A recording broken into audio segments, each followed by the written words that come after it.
Good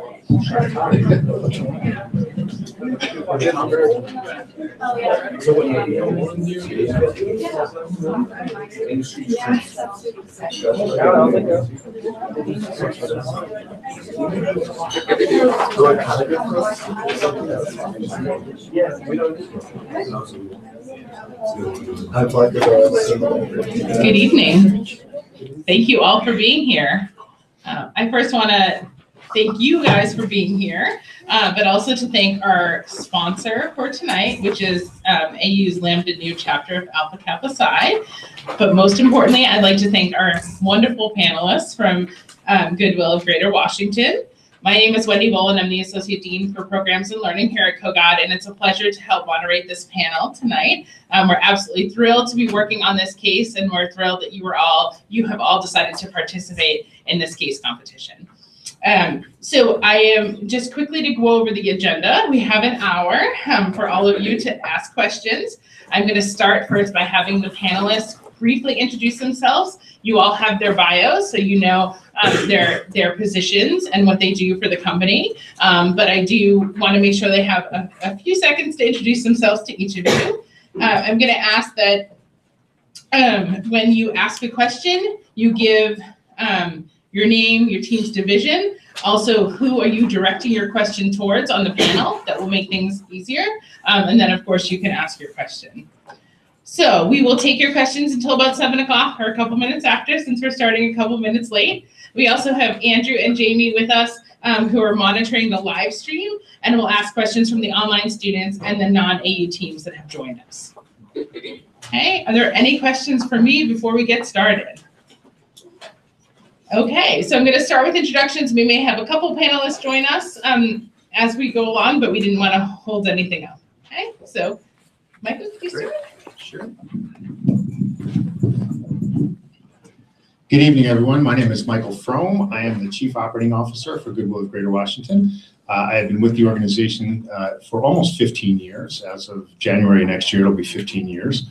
Been involved in a lot of different aspects of the organization. Started out selling our janitorial services, which you have one of the projects about that business. I moved to running our HR department, then became the Executive Vice President, took over the contracts division, run the retail donated goods business, and have seen the growth in our organization over the last 15 years from one that had about 300 associates, very little workforce development going on, and an organization that was in financial peril back in 2004 to an organization that is very healthy, one that now has 20 retail stores, almost 1,000 employees, a well-run workforce development division, a thriving contracts division, and helps a tremendous number of people in this community to a better life every year. So I'm very excited to still be with Goodwill and to still have an opportunity to see it grow even further.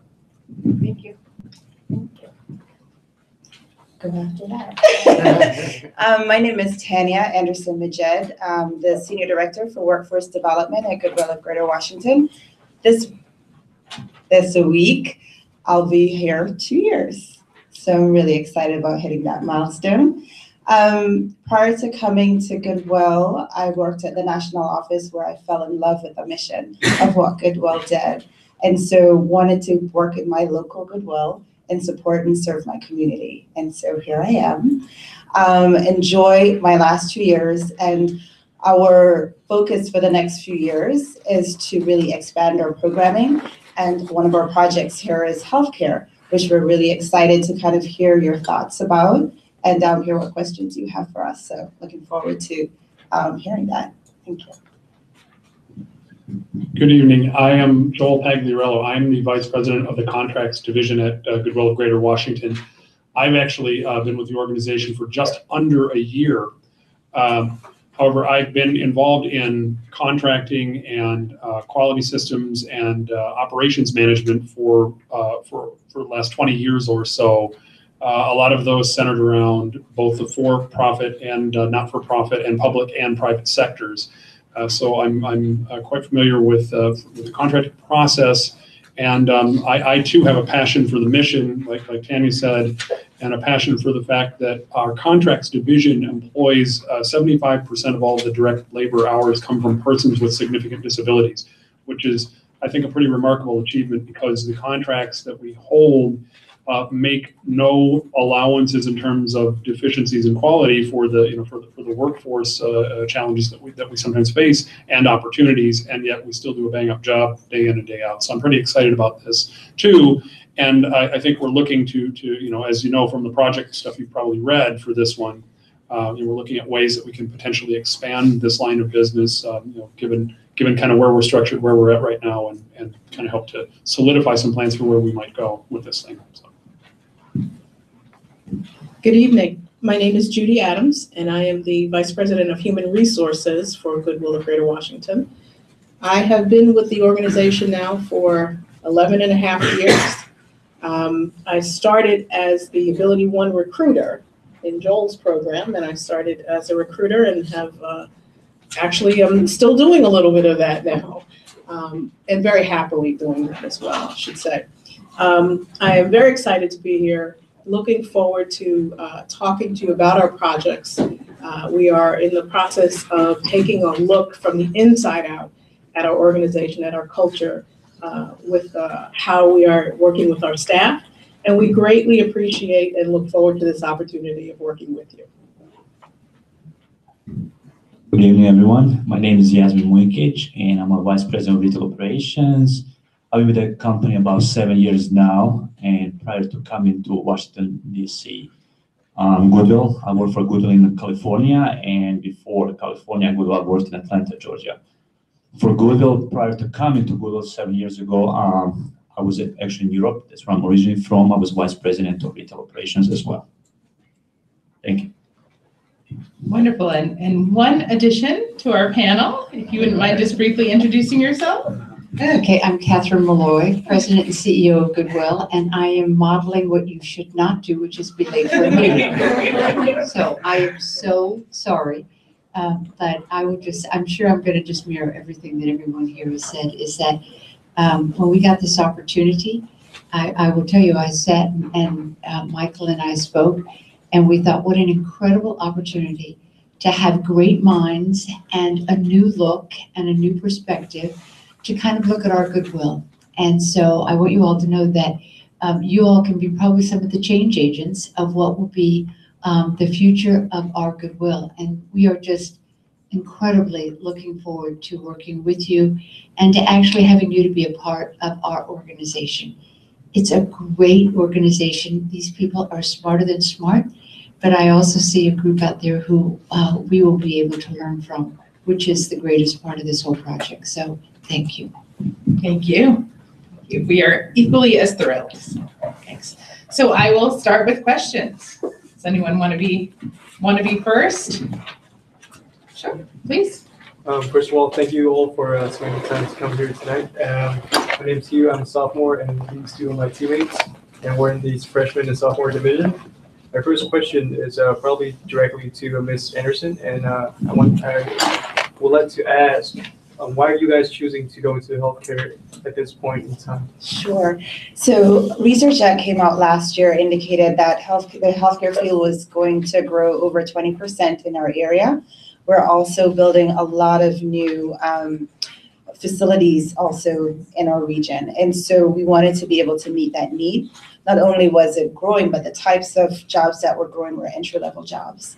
And there was a huge gap in preparation for folks going into that industry. And so we had a meeting with different healthcare industries, businesses, different hospitals, medical centers, as well as the local community college, and sat down and really discussed what the needs were going to be, and realized that it was something that we wanted to get into in partnership with the community college and the surrounding business community.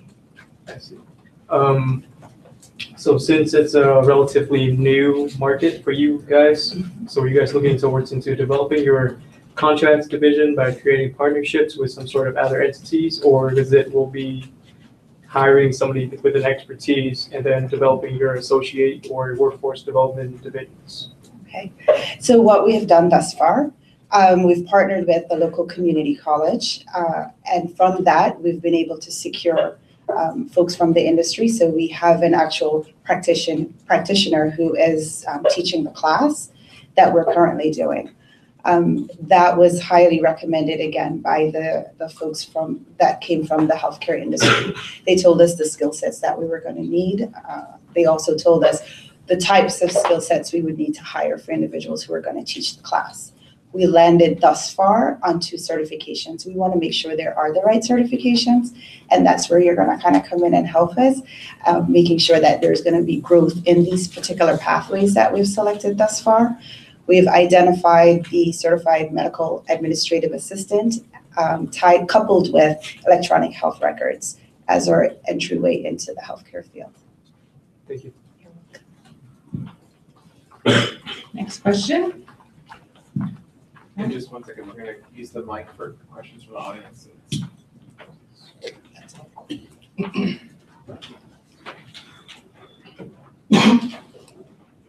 Okay, thank you very much.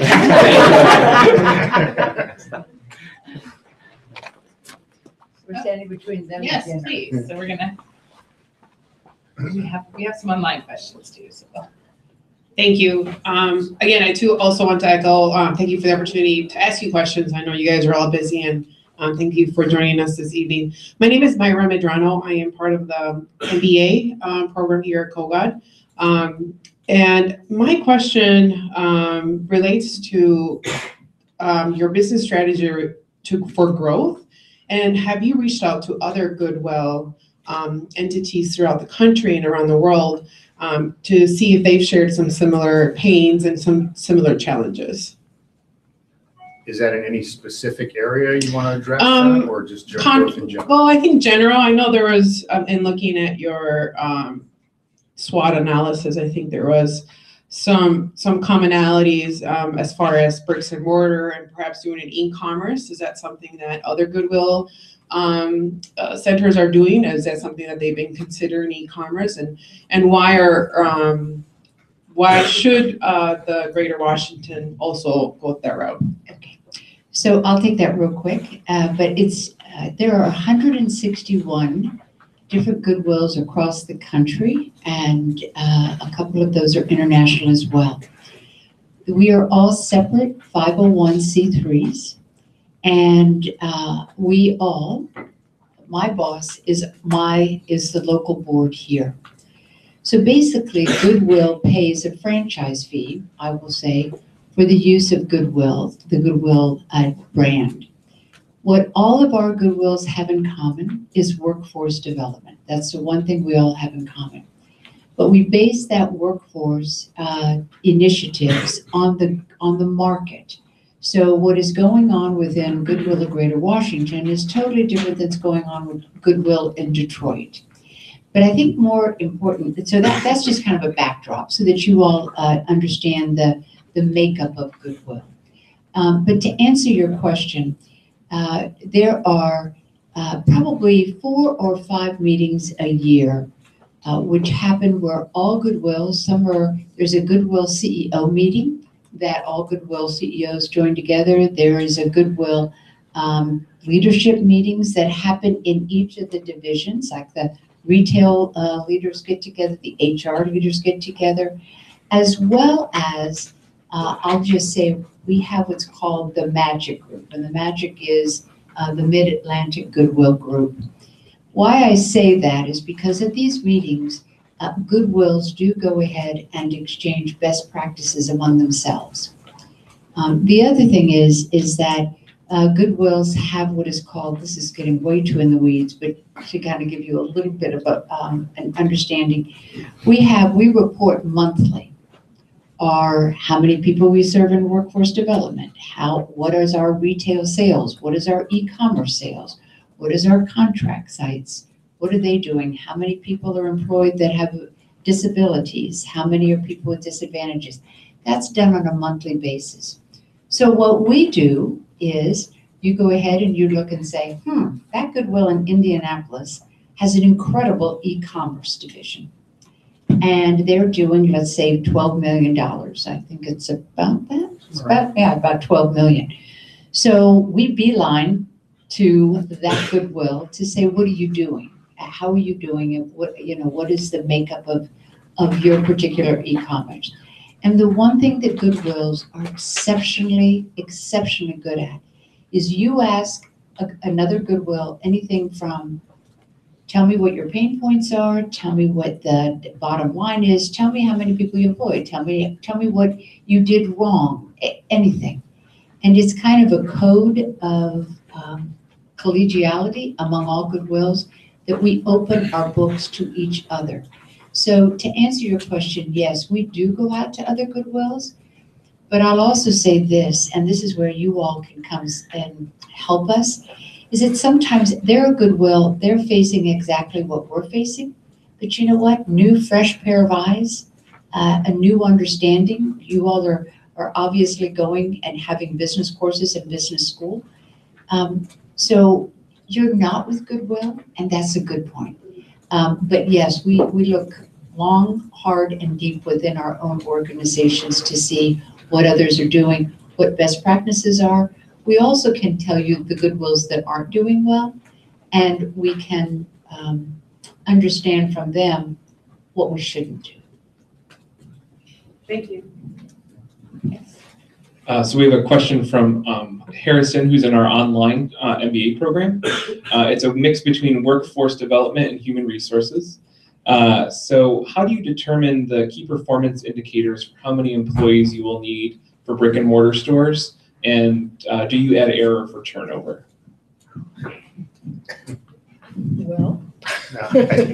I can take on a little bit of that one. So we actually have formulas that we use to determine what percent of labor really is effective in the store. So we can look at how many donations we expect in the store. We can look at what our revenue expectations are in the store, and we develop metrics based on those. So we know that the best way to run a store and be most effective is to have between X and Y percent of labor.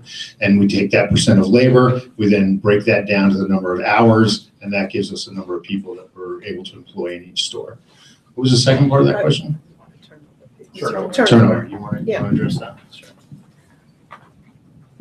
So we know from experience that when we open a store, for example, our turnover rate, we're going to turn over at least a third of the employees that we hire. So yes, we do absolutely take that into consideration. So we just opened a store recently, so we knew based on what we projected for donation and for sales, what the staff should look like. And then again, based on our experience, we know that we're going to turn over at least a third of the staff.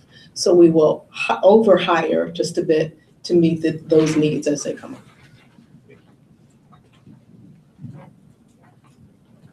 Other question from the audience? Yes. In the front row right here. Yeah, my name is Nathan Master. I'm also in the freshman sophomore division. Can you wait just for a microphone quickly, just so we can make sure everyone online can hear you? Sure. Sorry.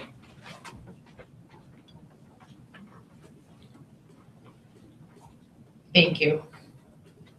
Hi. My question's for Ms. Anderson as well. I was sort of wondering if you had any sort of breakdown on who is partaking in these development programs at Goodwill. Are they typically people that just didn't continue their education or didn't get a full education? Are they veterans, families coming back from abroad? What's the sort of breakdown of that? So the majority of the folks who participate in our programs are usually unemployed or underemployed individuals between the age 25 and 45 years of age. We do have about 25% of folks who are 18 to 24, and then the remainder are above 45, but I guess you can say our sweet spot is between 35 and 45. There was another question in the audience.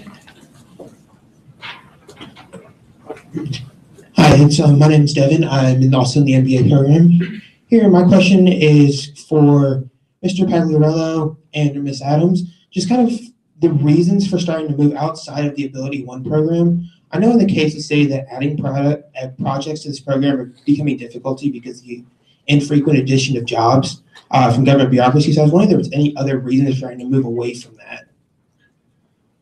Let me start with that. That's a good question. Let me kind of start with a frame for there, and if there's anything that Judy or any of the rest want to add, that's fine. I think the main reasons are you just stated, or we provided when we put the information in up front, that the Ability One program is, I don't want to call it a shrinking pool, but it's a fairly tapped or it's a very competitive marketplace. And once projects are secured and set aside on the procurement list, they stay in perpetuity in most all cases with that agency that secures that work. And this marketplace in particular, being the seat of government and it's a federal program, there's a lot of, if you will, there's a lot of competition and a lot of sharks in those waters, so to speak. And so there's not a lot of room to run for that. It doesn't mean we would exclude, and we don't. We keep looking for those kinds of things. It's just that those are kind of, they're not enough of a basis to grow the top line for our business line in contracts. If we're just going to wait for those opportunities to emerge, I mean, we'll always scan the horizon for them, but those are kind of additional benefits or things that are certainly within our core competency to go and pursue.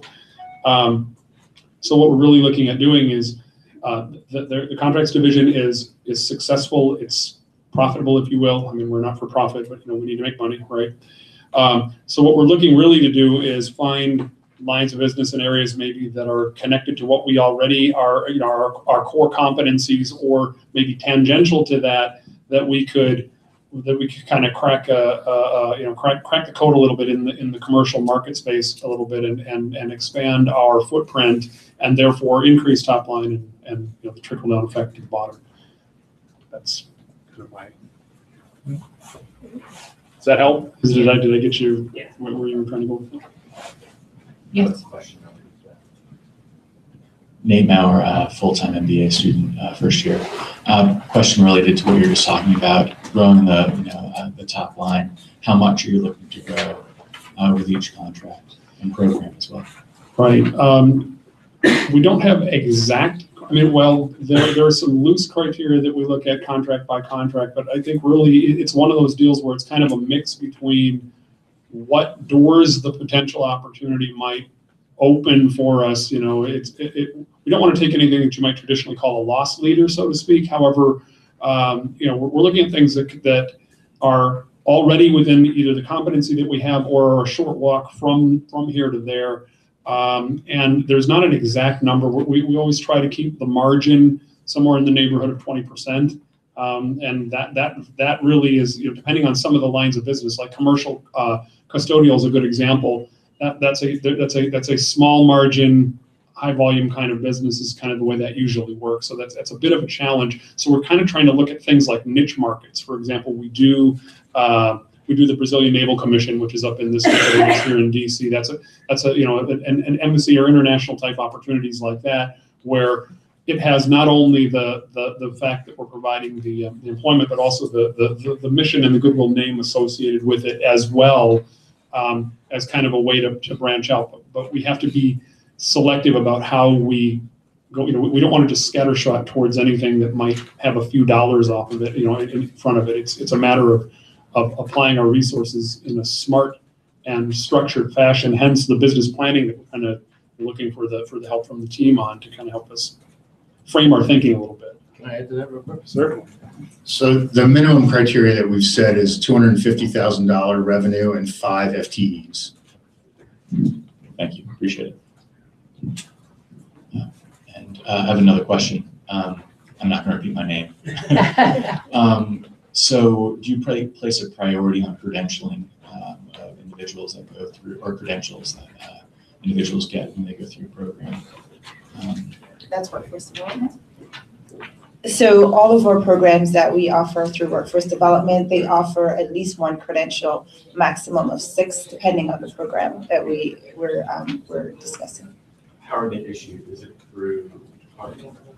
How are they issued? Yeah, how are they issued? Is it through the Department of Education, through workforce development boards? So they're issued through national associations or the governing board for that particular certification. Want to give some examples? So, for instance,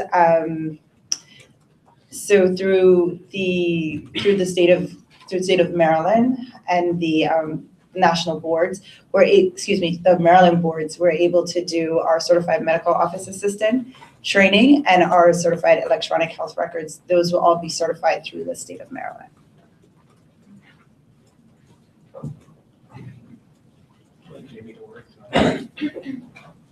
There's some online questions. So this next question is from Emil Prosco in the online MBA program. Question is specifically for Ms. Malloy. So I'll read this in character, no voices though. I recently enjoyed a podcast where you were interviewed by one of your former radio colleagues, Our Town host Andy Ochterhausen. During the interview, you stressed getting involved as a key lesson learned when serving with Andy in radio. The 10 DC business improvement districts spend about $27 million per year to help manage and enhance neighborhoods.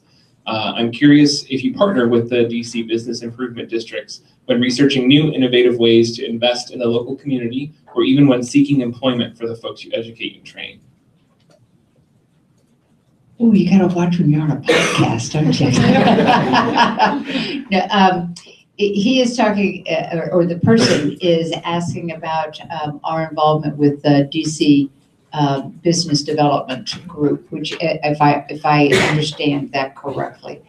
And it's interesting because we just went to the head of the DC. There's DC WIC. There's it's not WIC. It's called DC. Oh my gosh, business. It's the bid. Thank you. So there's the DC bid. There's the Capitol Hill bid. There's the Foggy Bottom bid. There are all these different bids, right? So interestingly enough, there is a gentleman by the name of Neil Albert who heads up the DC bid, and used to be with the city government. And I actually met with him to join us on our board because of where they're positioned. And at this point in time, he's not going to join our board because of just some things that he has. But through that, interestingly enough, as you all probably know, we run a chartered high school. And through that bid, he is partnering with us because of the people that work for the bid also need to, but a lot of them are students or people that have dropped out of the high school. And so they are actually being referred to us through the bid, through that particular bid. So that's a kind of a long answer to that, but they're through the several bids that we know of and that we have relationships with. We are working on different projects. It just isn't a project that you all are necessarily involved in, but it is through our Goodwill Excel Center. Yes. Thank you. Good evening. My name is Steve Rodriguez. I'm with the junior senior group. This is my team, and the question is for Mr. Michael Frome. Does the Goodwill Greater Washington have an IT budget? And if so, is there an IT roadmap currently? And are there any initiatives to get a lifecycle refresh in place for your legacy or outdated systems? We absolutely have a roadmap in place. It's a 3-year roadmap. We have a budget in place every year. I have a terrific CIO who comes to us from Capital One, and we do a refresh every year on our computers and equipment. And we're always looking for new ways to use technology to improve efficiency. I think you'd kind of be surprised at how strong we are in that area. I think sometimes you think of Goodwill and you think of the local retail store, right? You think of what that looks like, but you're talking about a $50 million operation with 1,000 employees, and one that's been around for a long time. So we've got a pretty strong infrastructure there. So yes, the answer to your question is yes. There's a question over there, or 2 questions over there.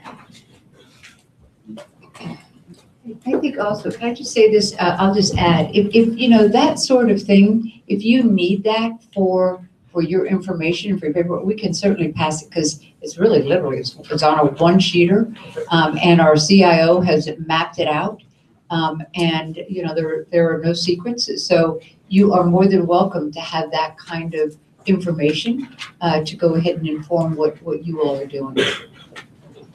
Thank you. Hi there, my name is Josh Williams. I'm in the freshman and sophomore division, and my question is directed towards Ms. Anderson.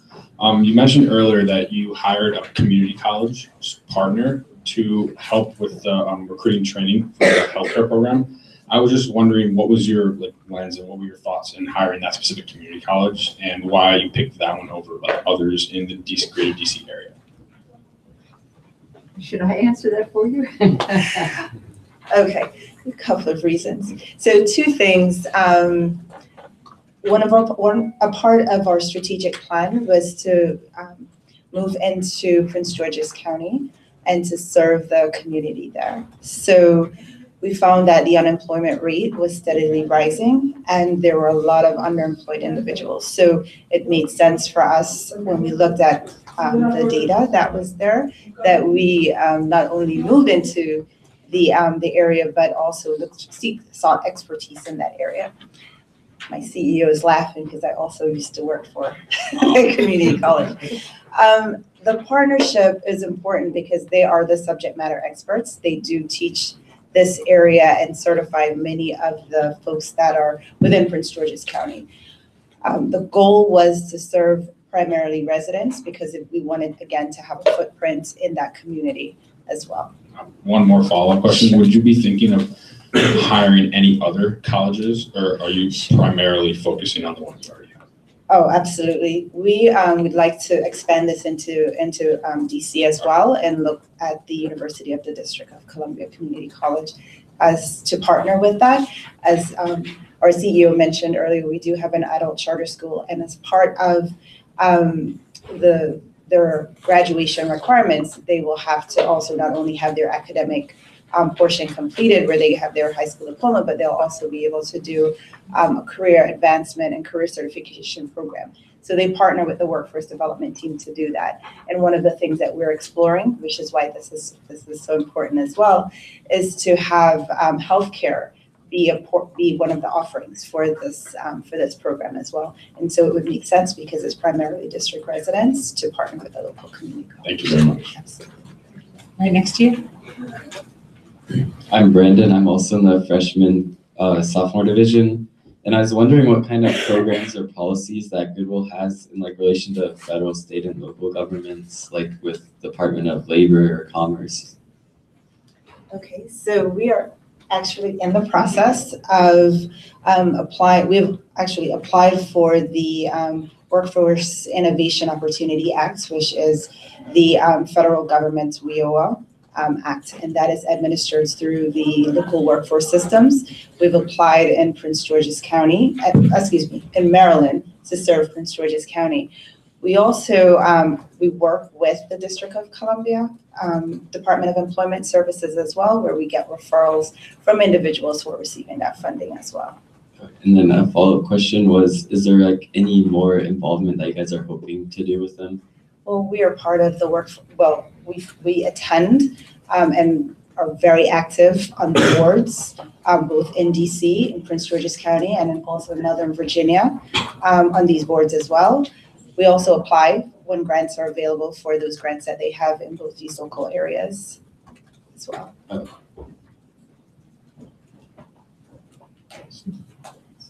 Yes. We'll bring the microphone right over to you.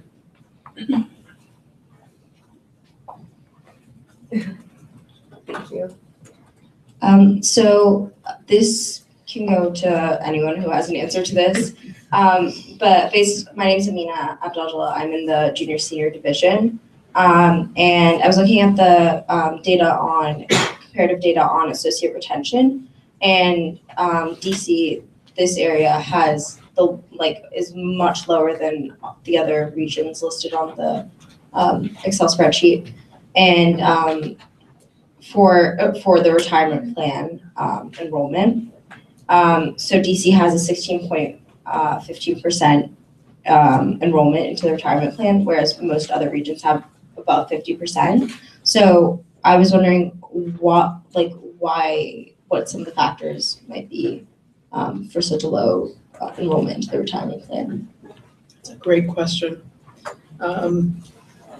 I think that recently we've had some discussions about our benefits and our enrollment, and just in general, we feel like we could do a better job in terms of just making sure people understand what the programs are.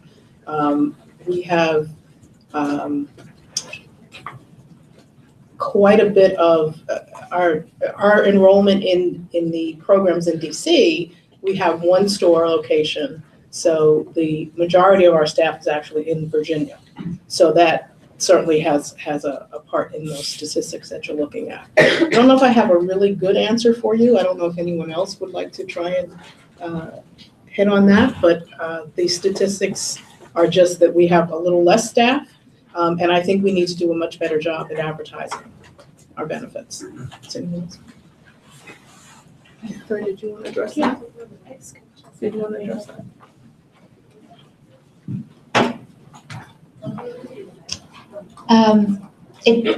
I was looking at, and it's highlighted here, what you're going to be looking at, which is really your team has been hired to redevelop a performance management strategy program that engages, retains, and rewards high performers. I think what's very interesting that you all need to know, which we probably need to would give to you all, is that I will say Michael and myself have been at Goodwill for 15 years. Our CIO has been there for, 10 years. Our CFO has been there for 9 years. Judy has been here for 11 years. Our Chief Mission Officer has been here for going on 13 years. Yasmin comes to us because the person before him retired. Joel comes to us because the person before him retired. And then there's Tanya. And Tanya comes to us because she's just a great talent. But I think what's interesting is that I believe that if you've got a really strong culture, that you truly can maintain your I would just say upper management. That sounds so elitist, and I don't mean it that way, but it is of that higher responsibility. I will also say, if you went through our headquarters staff has got a long longevity within Goodwill.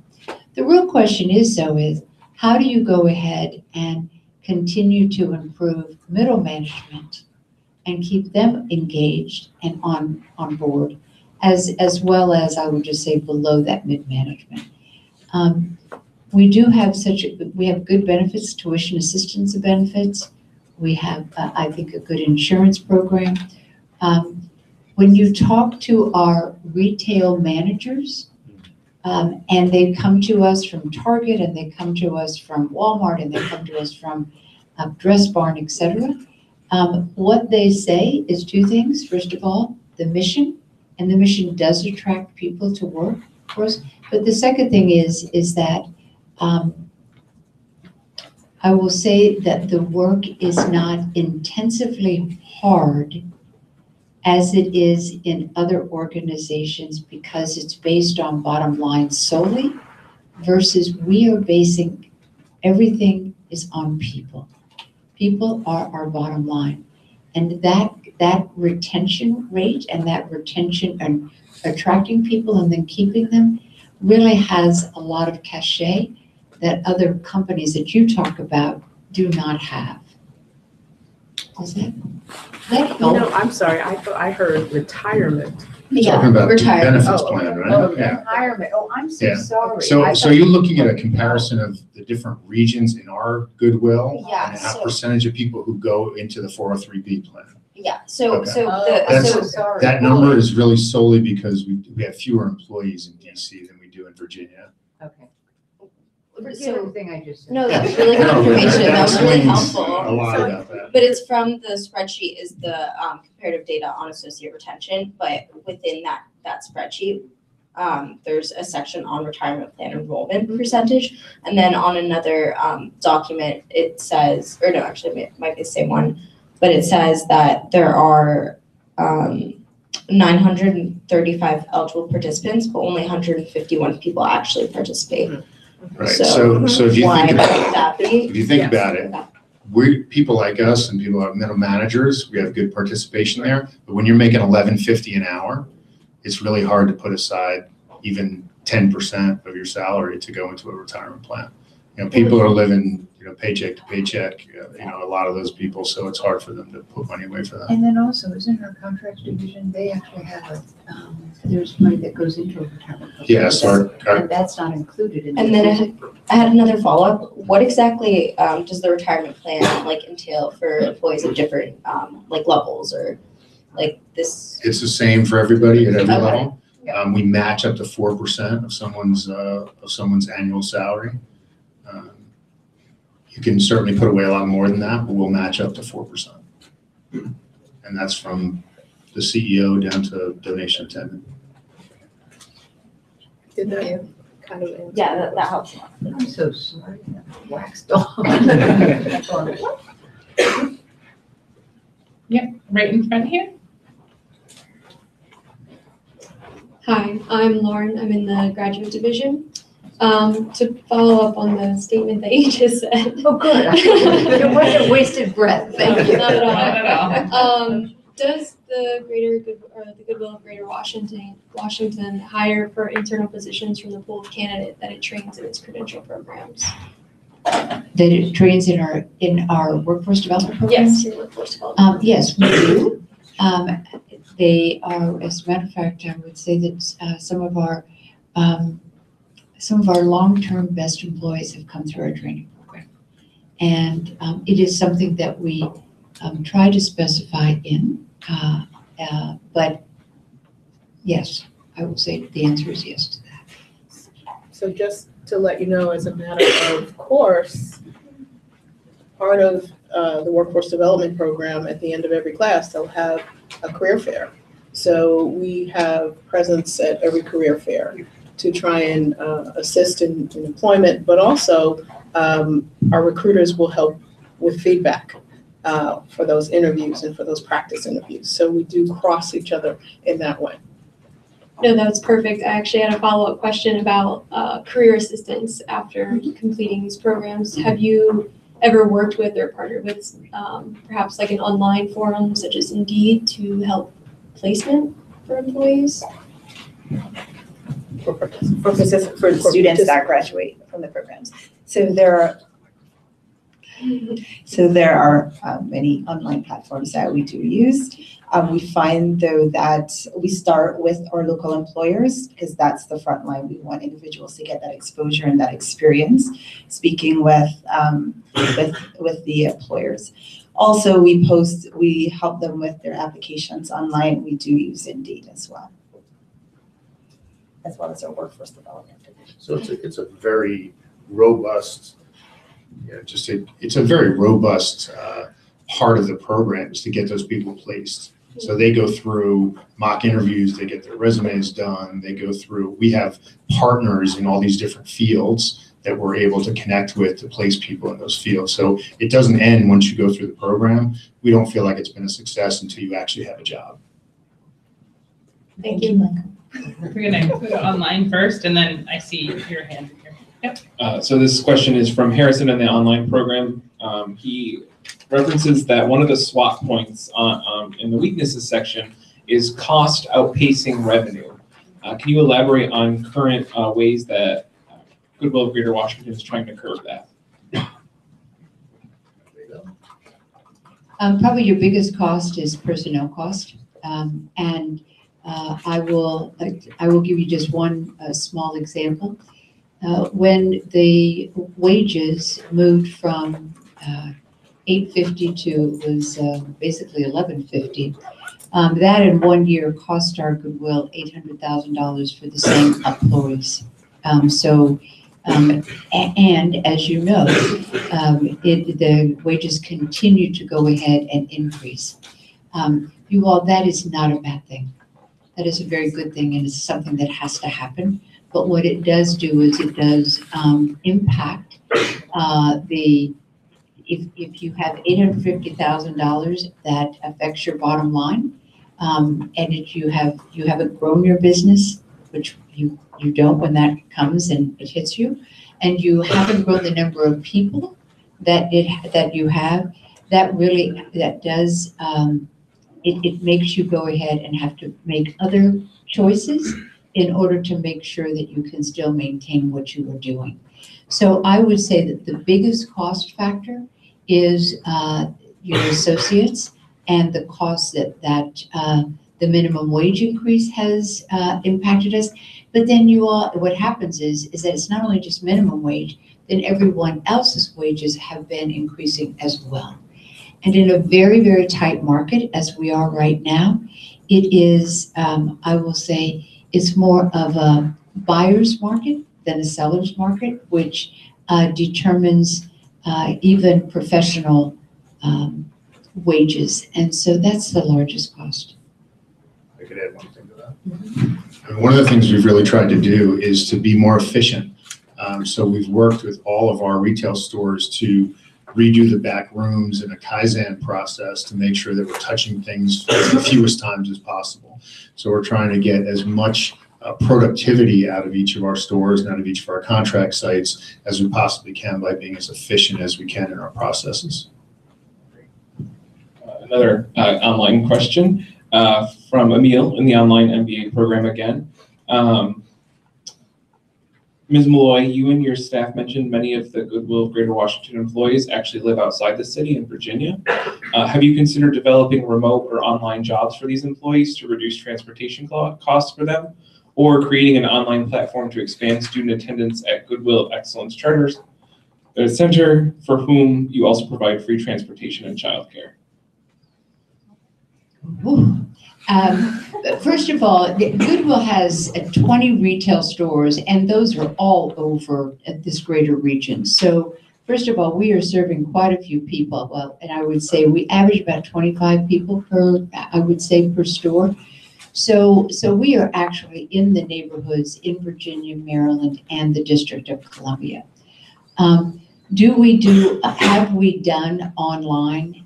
We really have not done online. And I will say that probably one of the reasons, and Tanya, you could probably either confirm is that the people that we are serving, they are high touch, high involvement people. And so therefore, the one-on-one interaction with our workforce team, and I'm glad she's going like this, because that means that I'm telling you all the truth, but no, but really, it is something that online is not as effective because of the needs of the people that we serve. And I will say that for the people at our Excel Center, which are people who have dropped out of high school and who are trying to obtain a high school diploma, that one-on-one coaching is critical to their success in getting a diploma. And that is hard to do in an arena where online education has not been where they have come from to begin with. And so that's why at this point in time, I will say we don't do our training. Now, the other question, which this whole group is looking at me about is that as we expand, how about our professional team, and should our professional team be coming down to headquarters all the time, or what can be done from the field, and how do we maintain and keep associates by attracting them by doing online work away from headquarters versus at headquarters. And I think that the world's really evolving into that. I mean, you all know you can do business anywhere, anytime, and probably too much anywhere, anytime, because it's always with you. The real question will be is, what does your interaction need to be with the people at headquarters or at our workforce sites or at our retail stores versus what can actually be done from a remote location? And I think that's a position by position answer versus an overarching, Goodwill is an online organization. So I think it really is, are we widening our scope to have that to occur? Yes, but again, it's job by job. One of the other things I think you need to keep in mind too is that these training programs, a very large part of the training program are really soft skills. Right? And you may be able to address this a little better, but it's not just about learning the content of that. It's about the things that you and I take for granted about getting up every day and going to work, interpersonal skills, how to manage conflict in the workplace. All those things are really critical, and I think those would be really hard to do in an online format. My name is Myra again, the MBA program. My question is to Yasmin regarding the retail side. How do you, I guess it goes to the type of donations that you're getting. Historically, has that changed? Meaning, have you getting less quality of donations, which can make it harder to sell? I guess that's the first question, and the follow-up question to that is, what's the demographic of the people that are going to your stores? So I would say, like, as the donation goes, for the last probably few years, it's been same when you compare what is sellable and what is not sellable. On that side, we do have the list, what items we do accept and which one we don't accept, just to try to reduce the waste and everything else. So, that some items might have to go somewhere else and not coming to us. And we also salvage a lot of items too if we cannot sell in our stores. And it would be going to third countries, like Africa, Haiti, and well, South America. So we try to utilize as much as we can that comes to us to be sold. Most of them we sell them in the stores, definitely. If we don't, then we try to get it to the third parties. But as the donation goes, we are trying to minimize what we can sell, what we can't. Does it always work out like that? It doesn't. But we try at least to be more efficient and minimize the cost from those. As the stores go, demographics, it's been changing around as the stores goes as the retail on e-commerce. On e-commerce, we will see probably more millennials shopping than as our stores goes.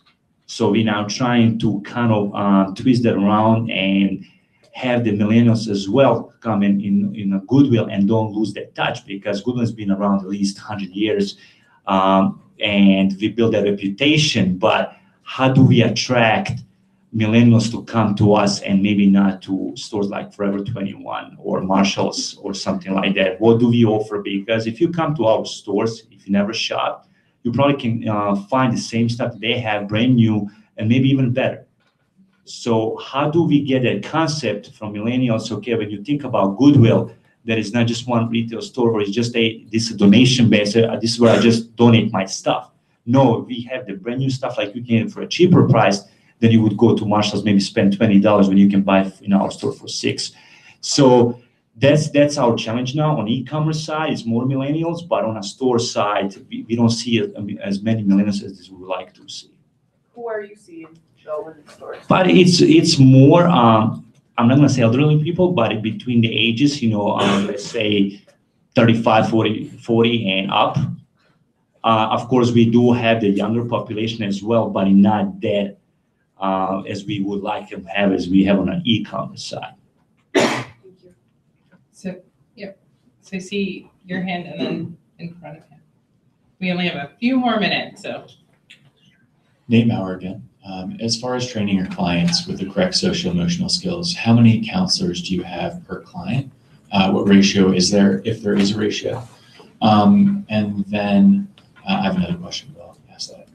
Okay, so for each of our, we have 3 counselors that works directly with our training programs, and another 3 that work within our associates serving as RISE coaching.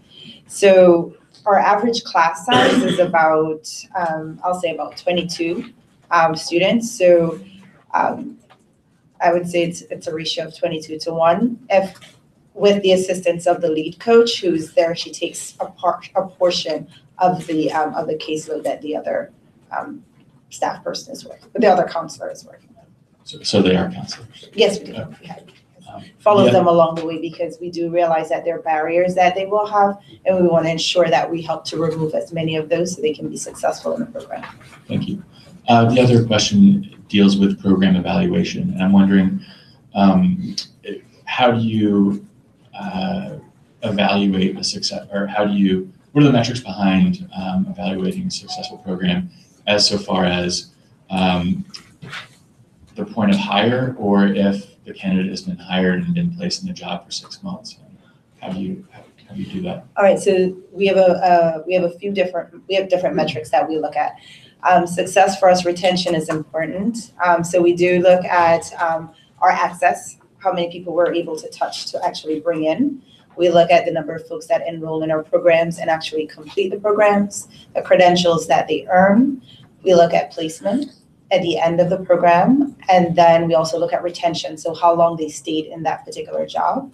So right now, depending on our program, we can follow them anywhere from 90 days to 6 months. We'd like to extend that to a year. We're looking at how we can do that with the resources that we have, but we find that it's important. What we started to do about a year ago is at the end of the year, we started looking back 3 years and contacting all the folks who have actually completed our program to kind of see where they are now.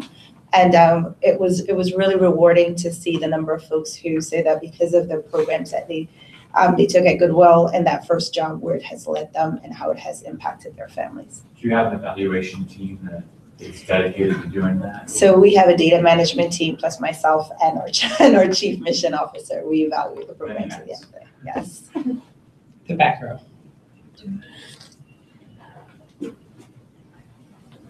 Hi, Alex. I'm from the MBA program in the graduate division. This question is for Mr. Pagliarello or anyone else who has input. It mentions here in the case how you guys are exploring partnerships with embassies, schools, and other nonprofits for your contracts business. I was wondering if you have explored the possibility of partnering with commercial, private sector businesses for some of your job placement programs, perhaps something like a pipeline program, if it's something that's plausible. If you're talking about placement in terms of from us outward, then I wouldn't be the right guy to answer that question. We certainly are willing to look at multiple potential sources for our own employment pipeline as we expand the line of business. So when I talk about the contracts division in specific and trying to do some of the stuff related to the lines of business that we're involved in, we're looking at how to expand and retain the workforce for ourselves. As far as placement, like again, partnerships, I'm not sure. You want to touch on subcontracting? That's an area. Well, one of the what Michael was mentioning is that we are considering subcontracting opportunities. So, for example, we would consider something like working as a subcontractor with a large commercial firm, in certain lines of business, things like that. But again, not so much towards us placing our staff out, but working with them. So that's certainly one of the models that we might look at for expanding the business itself. So, does that help? Yeah. Thank you. Time for one final question. If there's one. And I just wanted to add, we went ahead and I think to let you know about the breadth of what we are looking at. Before Joel joined us, we did go ahead and go after the Washington gas bid for their actual custodial work at their headquarters. We did not make it, but there was, they had pared it down to 3 different organizations, and the other 2 were for-profit and ourselves. And it was really, quite frankly, it was a money issue that they went with. And interesting enough, this team doesn't even know it, but today I met with Paul Winfield, who is the general manager of Metro.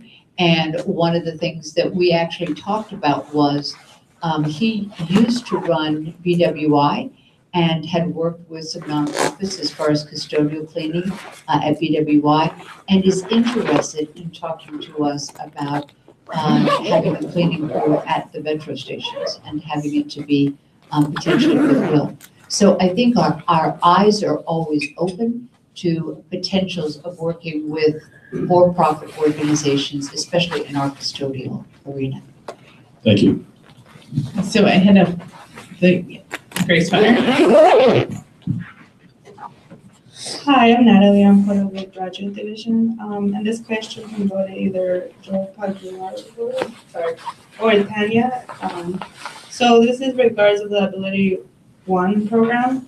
So we understand some of the challenges, but can you maybe elaborate on what actually did work with that program? That might be like key considerations when thinking of future partnerships. Well, there are pretty pretty established guidelines for what makes an employee eligible to be a part of, to count as part of the direct labor ratio for Ability One, in terms of pervasive or what we call significant disability. That's that a person licensed or eligible to make that diagnosis in the state of the territory from which the individual comes. The documentation has to follow the individual as far as that goes. What recruitment strategies we've used, I can't answer that very well, but we've overall, this goes back to before my time with the organization, the company has been successful overall at retaining its Ability One workforce. In other words, the turnover numbers tend to be lower, in large part just the federal contracts tend to be very livable wages that get paid, and there are benefits associated with and all that kind of stuff. So it's kind of a vague answer. So as far as the type of contract that we do well on, I think if you're looking at business development, you want to look at what are your core competencies and what do you do really well. So the Ability One contracts tend to be large facilities that have full-time jobs that work during the day, as opposed to a lot of custodial contracts that are night work and that are part-time jobs. So that's one of the aspects that really make it work well. Consistent schedules, full-time positions, and large facilities where you can put, some of our contracts have 50 to 55 people on that contract. As opposed to some commercial janitorial contracts where you're sending 2 part-time people or 3 part-time people in to clean an office at night. That's a much harder contract to run. It's a much harder contract to keep going because you lose your staff all the time, and it's not as lucrative. There isn't as much profit in it. So the type of contracts that work well, if that's what you're looking for. I want to thank you all for joining us here and all of you for joining us online. Before you all get up and run away, please join me in thanking our wonderful panel for taking we greatly appreciate it. You took a lot of time and effort to get here, and it was absolutely invaluable. I'm going to turn it over to Andrew really quickly for a couple announcements. And again, thank you all for being here. So I'll let you go. Thanks.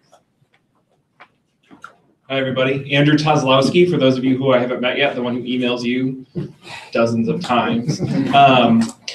So a couple of questions about what comes next. So just to be clear, what comes next is you all work with your team, develop a presentation, and record a video. You send me that video by the deadline, which is Sunday, November 4th at 11:59 p.m. I am leaving the instructions about recording a video intentionally vague because this is where your creativity comes in. We've seen people who do a voiceover on a PowerPoint. We've seen people who hold up their phones and record themselves in front of a projection screen. You got to do what your team is most comfortable with, but also keep in mind that there is a prize for the team that has the most creative or innovative video. So it is something that you could potentially win as well. From there, our judges will review your videos. The top 5 teams in each of the 3 divisions will be invited to the final round, which will take place on February 9th. I will be sticking around here to answer any questions that you might have about the logistics of the competition. Please, when we wrap up, do not swarm the table to ask your questions of the panelists. At least let them get up and stretch their legs a little bit. I think that some folks are going to be sticking around to answer questions, so please help yourself to coffee and drinks in the back as well as some snacks. But please do not swarm the table. Just give them a minute, please. So thank you all, and thank you again to our sponsor, AU's Untitled Chapter of Alpha Kappa Psi.